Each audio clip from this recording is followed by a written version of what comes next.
আজকে আমরা আলোচনা করব ফলের উপকারিতা নিয়ে। ১. ফল ভিটামিন ও খনিজ সরবরাহ করে।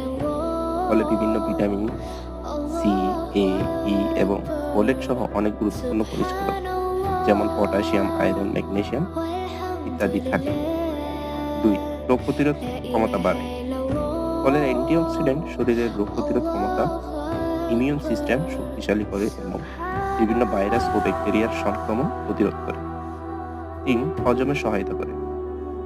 ফলে থাকা প্রাকৃতিক ফাইবার হজম প্রক্রিয়া উন্নত করে, কোষ্ঠকাঠিন্য কমায় এবং অন্ত্রের স্বাস্থ্যের উন্নতি ঘটে। ৪. হৃদরোগের ঝুঁকি কমায়। ফল খেলে কোলেস্টেরল ও উচ্চ রক্তচাপ নিয়ন্ত্রণ থাকে, যা হৃদরোগের ঝুঁকি কমাতে সাহায্য করে। ৫. ওজন নিয়ন্ত্রণ রাখে। ফলে ক্যালোরি কম এবং পেট ভরিয়ে রাখে বেশি সময়, তাই এটি